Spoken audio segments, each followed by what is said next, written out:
DEFRA are now going ahead with the culls, but the science tells us not to do it. There was a 10-year study, the Krebs report. The government spent 50 million on the science, and yet they're ignoring the science totally. If there was ever a vote in the UK of everybody about the badger cull, it would be a resounding no. I think 70–80% of people would say don't cull. Now the governments are in power for the people. They're not listening to the people on this occasion. Well, we've got the badger cubs with us today as well, Martin, which is really good. The sad thing about this whole cull is that there will be young badgers left in the set, orphan badgers, when the parents are killed. They're going to die a very slow, agonising death. So perhaps very significant today to see youngsters on this march as well. It's incredibly sad. This whole affair has really kicked off. Nobody's seen the common sense of what's going on. Nobody's listened to the science, so we've had to resort, sadly, to a protest march like this. Whether this will make them take sense today, I don't know. But hopefully in time we will stop this cull going.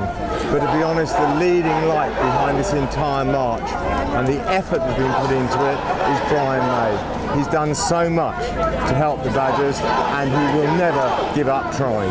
This cull is a cheap, shoddy pig in a poke, offered dishonestly to farmers as a solution to their misery. It will fail and possibly damage farming's relationship with the public forever. This cull cannot even make a significant dent in bovine TB. Do not believe those claims about Ireland, about New Zealand, about Australia and white-tailed deer, etc. The statistics have been massaged to produce the answer they want. Culling of wildlife has never eradicated TB in any country of the world. We offer a solution, vaccination, and we're already cooperating in community-led vaccination schemes. People of the UK, do not let this atrocity happen. How can you help? Please write to your MP tonight. Write to him on paper with a pen.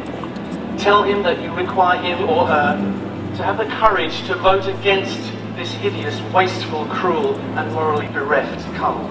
Tell him you need him to speak for you and vote against the cull.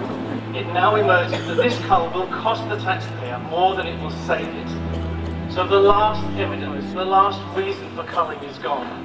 And I ask you to stick to our guns. We will have a decent Britain one day, and we will have a Britain in which animals are treated with respect. Thank you.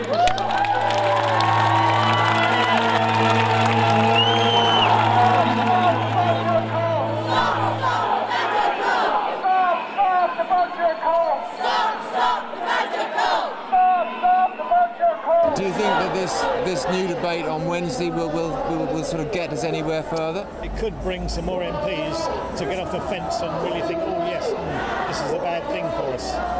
Because you know what the MPs want, that's what votes. They think that everyone's here because they think, oh, cuddly badgers are all nice and cuddly and friendly, but it's not.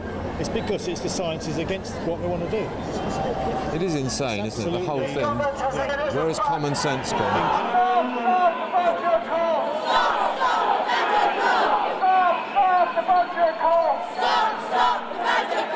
So do you think that herd management is more vital than people are making out? If the herd's healthy?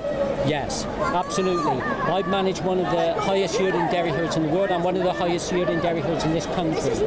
That herd was right in the middle of a hotspot area, and I had no problems at all with bovine TB, even though the farms around us just fell like flies to the disease. So there is a distinct management criteria. If you manage cows properly, if you relieve the stress that they are under, if you use basic biosecurity measures, all these things help prevent bovine TB. I do believe that it's probably the cows that have initially given it to the badgers, and then it's the cows keeping the disease alive in the environment, because if the cow slips through the bovine TB test, unfortunately they infect other members of the herd and they can go on to infect the environment. Well, the march is over, the marchers have dispersed.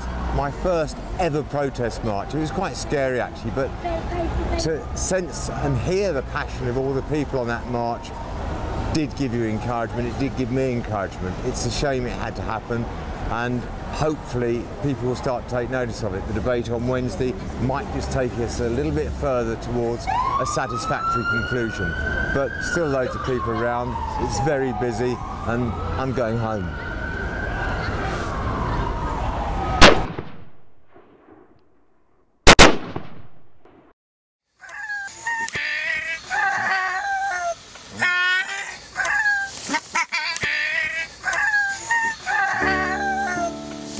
Bye.